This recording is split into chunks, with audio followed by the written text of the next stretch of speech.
like that. That was what prompted this as in protest. And we are tired of be here until when they are released. Yes, because So we are the thing tired is, of what do you want us to do? How possible can you be of help to us to see that our loved ones are released as fast as possible? Praying and having this belief that one day they will be released. Yes. After the breaking of the prison, they released some people. We knew that they paid 100 million. We don't have 100 million to pay. We don't have. So now that it has not gotten to the point of beating them, now we want the federal government to know that yes, these people that are in the bush, that have been beaten, they have families. And we are the families. Yes. We are here now to make sure that this thing will get to federal, it will get to Asoro. Yes. Whatever they want to do, even if they are going to call international body to make sure that they get these people released, they should get them released. Yes. That is our goal. Yes. That is why we are here. We are gathered here to press for the release of our loved ones who are in captivity, in the kidnappers' den in the bush. This event took place sometime 4 months ago, and with the promise that the government will get them released. But up to this moment, it's all promises upon promises. You know, we came to Federal Ministry of Transport particularly because they are a ministry directly in charge of the train station where our loved ones boarded. So the challenge has been that they are undergoing tremendous difficulty to the extent now that they have been threatened, their lives have been threatened. They are threatening to eliminate them. Why? Because they are feeling that nobody is talking on their behalf, especially to the government. So this is the challenge. And now they are asking for money. Since government has stopped talking with them, they told us that yes, government is very much aware of their situation, but that their demands, but that the government has not done anything. And so that we are worried that because what they are asking for 100 million on top of each one person, there are 41 of them now left, 100 million. So where we look at this persons here, how can we raise 100 million on top of one person? So, and that is why we have come to Ministry of Transportation to plead with the minister in charge to talk to the president. We know that if he comes up and go and meet the president, they will come up with a formula to get our loved one released. They are human beings like us, for God's sake. That is why we are here. So I would want to pause here to see if you have one or two questions you want to pose to me on this issue. You know, this is not a protest per se. It's a gathering to show to drive home our point with the president in particular. I'm sure he will hear. I'm sure he will get this news. Let him have the feeling that, look, these are Nigerians. We know there are other persons, but this one in particular, the kidnappers have come out clearly to press home their demand. Nothing was done until that Kuje prison break. So now that they have moved their people, the next thing they are talking about is these people that they are feeding every day, one meal a day, is their liabilities. So they want to eliminate them. And that is our fears. And that is why we are out here. You see, the challenge is that Ministry of Transportation is key to the release of our loved ones. You see, under normal circumstances, Ministry of Transport is, while you are boarding that train, you are supposed to be covered by insurance. Even if the kidnappers are asking for, let us say, 10 billion. Let us say 10 billion. What is 10 billion to a life of one Nigerian? What is 10 billion to the life of Nigerians that are there suffering? They have started beating them. They have started macheting them. They have started, giving them all sorts of treatment. And that is why we are worried. So we believe that, see, Ministry of Transport should come up with a formula to get our loved one released. Going elsewhere is a secondary choice. But for now, we are stick with the Minister of Education, directly linked, the Minister of Transportation, directly linked with the presidency. We know that the presidency, if they decide today, we can get our loved ones back. My daughter come to see me from Kaduna. As she dey go back, na she no reach where she dey go. Wetin we come here at last as I dey call my pikin line say whether she don reach. Wetin I come here at last say dem bomb their train for road, dem kidnap dem. Na wetin we come here at last be that. As they say they kidnap them, we come dey lis ten to them. After I say which train? They say train wey comot from Idu railway. So for that night, some people say they don carry as they bomb the head, the remaining body wey remain, they come carry and come back.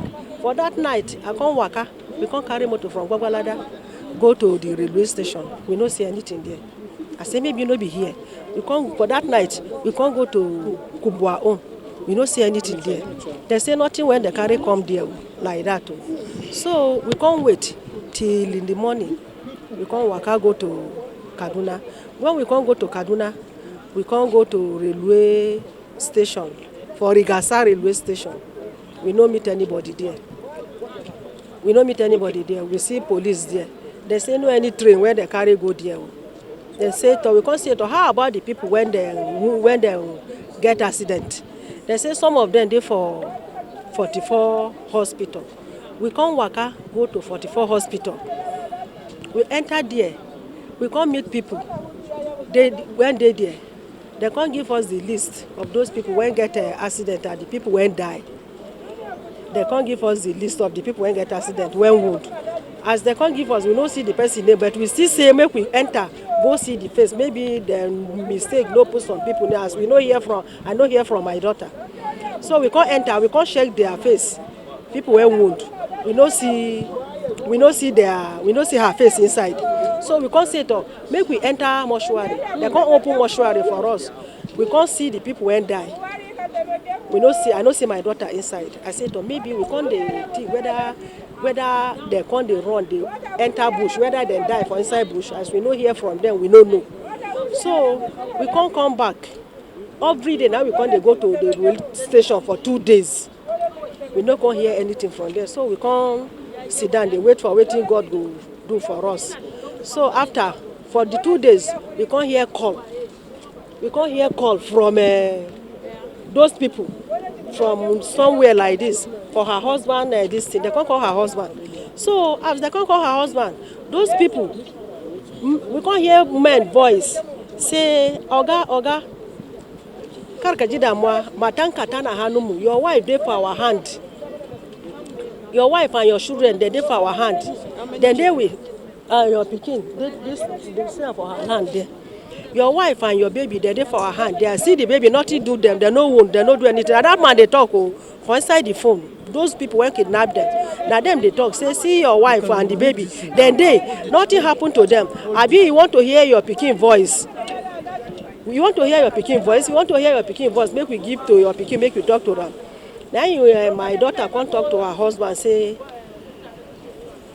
then they for this bandits hand, say nothing do them, they no wound, but they for the people hand. They no beat them, see them there, nothing do them, but make we help them pray. That is the thing when we hear from them. Since that 2 days when they pack them, till up to today, we never hear anything from their place again. Till this their picture when they show for the WhatsApp. Kevin Osalwe is my classmate in the school. He's a student of Nigeria Defense Academic. He's running his master's degree program there. He was actually on his way to NDA. We were supposed to be on the train together, but I had an urgent thing to do within Abuja, so he had to go. Unfortunately for him and the other set of persons in the train, they were being carted away. We have been to the ministry here several times. We've tried to reach out to those we've been able to reach out to, but information is not coming out. We don't know. The government need to tell us, what are they doing? They have to relate to us. We've been seeking audience. We've come here as individual family. We have come here as a collective family. We have come here as all the group. Up to now, no information, no concrete information on where they are, when are they coming to meet us. We are in this together. The same way that you are feeling it. The last time they made the first release, I was one of those that went with them to Kaduna to go and reunite with their family. And we have been waiting and waiting all this while for us to be able to get the remaining people. The security agencies, they are doing their own, but they cannot come out to tell us. They will not tell us what they are doing. If it is within the powers of the ministry, you would have seen us that we would have gone there to do something. But this is beyond us. So the security agencies, what they are doing, they will not tell anybody because they don't know who to trust. So if some of the action we will think they should do, if they do it, it will go and affect our loved ones that are there. So, and the people that we are fighting, they are enemies of everybody. They are our enemies.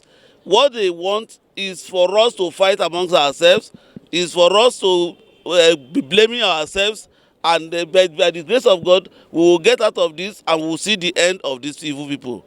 So I have just been sent here to express our own sympathy with the families, because we feel for you. We have got the right from when this thing started. Our permanent secretary, our ministers, the ones that left, nobody has actually rested. People have been thinking, but there are things that is beyond us as civilians. That is why we are still appealing as we are appealing, that please let us understand the situation as it is, that the only thing we can do is to just be patient with them, and if we have suggestions, anybody that have information, let us trust it with our security agencies. It's not for us to be condemning them, because if you are working in your own small way, yes, it is their work, it is what they are being paid for. So they are supposed to have freed these people, we know. But what can we do when they are telling us that they know better than us? We are pressurizing them day in, day out. Our ministers are holding meetings with them. Even some families, I know when they came here, we also had meetings. We have been doing something, but they keep on saying they are calculating. But we don't know who goes to leak sometimes to these people. You can see from their speech on their video themselves saying they know what government is doing. They know this, they know that. So they know that government is planning how to safely rescue these people. And they keep on threatening everybody. By the grace of God, we are very close to the end of this problem. So I apologize on behalf of government for this situation. I believe that very soon we will see the end of this thing. I cannot say more than that, because even myself, I don't have as much information, because the military will not release.